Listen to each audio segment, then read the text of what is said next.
बिस्मिल्लाहिर्रहमानिर्रहीम अज़ीज़ कैसे हैं आप? खैरियत से? ठीक है।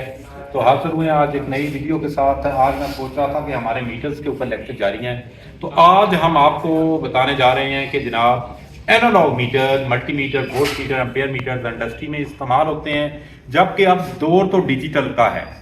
तो डिजिटल मीटर कहाँ पे इस्तेमाल होते हैं और अब भी कहीं कहीं पे एनालॉग मीटर इस्तेमाल होते हैं।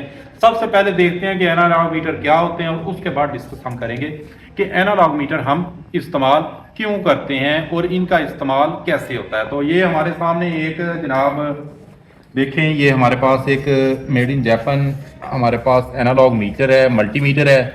तो आज देखते हैं कि सबसे पहले तो आप लोगों को ये पता होना चाहिए कि जनाब एनालॉग जो मीटर होते हैं ये स्केल के ऊपर पॉइंटर्स के ज़रिए वैल्यू शो की जाती है। इसके अंदर जो मशीनरी होती है वो मूविंग कॉयल इंस्ट्रूमेंट्स होते हैं। ये इंस्ट्रूमेंट के साथ एक कॉयल लगी होती है जो कि करंट के इलेक्ट्रोमैग्नेटिक इफेक्ट्स के ऊपर असरअंदाज होते हुए ये मीटर उसकी डिफ्लेक्शन शो करता है।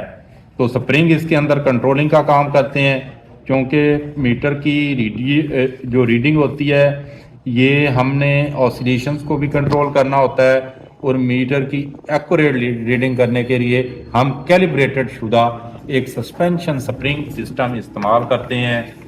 तो आइए ये मीटर को देखते हैं जी। मीटर हमारे पास ये है। सबसे पहले आपको पता होना चाहिए ये मीटर डीसी वोल्ट और डीसी एम्पेयर, एसी वोल्ट और एसी एम्पेयर और रेजिस्टेंस इनकी मेन पैमाइश करता है। तो यहाँ पे स्केल बताए गए हैं, मल्टीपल स्केल होते हैं। डीसी वोल्ट का पहला स्केल 10 वोल्ट वाला है, दूसरा 50 वोल्ट वाला, तीसरा 250 वोल्ट वाला। अब इधर नाब जिस भी स्केल की सेट करेंगे तो वही स्केल हम पैमाना भी वही पढ़ेंगे।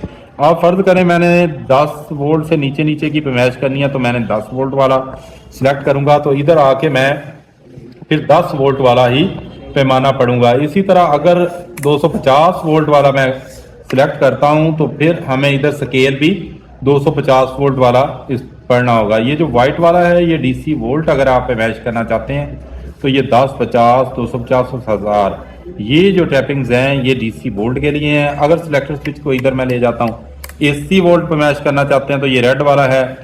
10 वोल्ट तक अगर वोल्टेज है तो 10 पे सेट करेंगे, अगर 50 से नीचे नीचे तक वोल्टेज है तो 50 पे, अगर 230 या 20 वोल्ट हैं तो 250 पे, और अगर उससे भी ज़्यादा कहीं पे वोल्टेज आ रहे हैं तो इसको 750 पे हम सेट करेंगे। और याद रखिएगा कि जहां पे इसको सेट किया है स्केल भी फिर वही वाला हम पढ़ेंगे। इसी तरह अगर किसी जगह पे हम रेजिस्टेंस की फरमाइश करना चाहते हैं तो ये रेजिस्टेंस नीचे की तरफ है, यहाँ पे हम रेजिस्टेंस वगैरह कर सकते हैं। और इसी तरह ये डीसी एम्पेयर के लिए यहाँ पे लगाया जा सकता है। ये याद रखिएगा कि ये मीटर डीसी एम्पेयर की बहुत कम सी वैल्यू के लिए इस्तेमाल होता है। अगर आपको लगता है कि कहीं पे एम्पेयर ज़्यादा आ रहे हैं तो वहाँ पे बाकायदा करंट ट्रांसफार्मर के साथ मुंसलिक जो मीटर होता है उसका इस्तेमाल करेंगे, क्योंकि ये मीटर बहुत कम रेंज के लिए बनाए जाते हैं।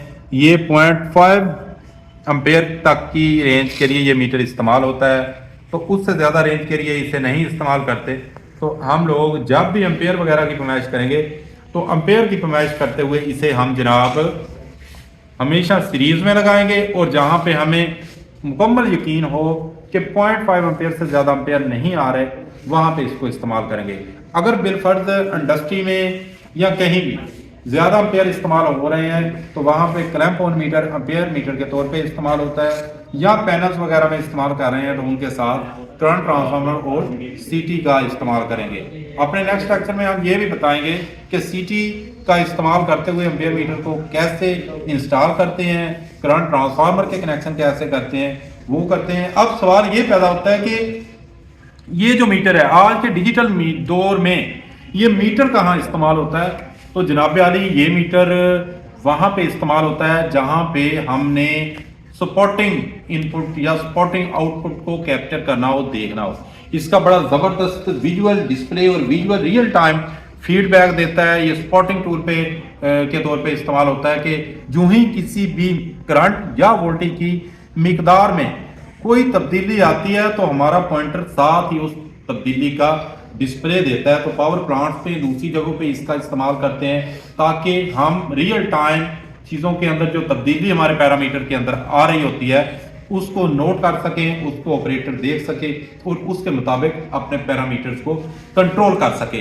यही वजह है जिसकी वजह से आज भी कहीं कहीं पे एनालॉग मीटर इस्तेमाल होते हैं। ये छोटी सी छोटी तब्दीली को भी कैप्चर करते हैं। तो आपने देखा होगा कि जो लोग इलेक्ट्रॉनिक्स के कंपोनेंट या इलेक्ट्रॉनिक्स लैब के अंदर छोटे छोटे स्मॉल स्टेप कंपोनेंट्स पे काम करते हैं तो वो भी अपने साथ ये एनालॉग मीटर का इस्तेमाल करते हैं। मजीद इसके फंक्शन के बारे में अगर आपका कोई क्वेश्चन हो या मेजरिंग इंस्ट्रूमेंट्स के बारे में किसी किस्म का कोई क्वेश्चन हो, आप हमारे कमेंट सेक्शन में लाजमी पूछें। हम कोशिश करेंगे कि आपके तमाम सवालात के भरपूर जवाब दे सकें। अपना बहुत सा ख्याल रखिएगा।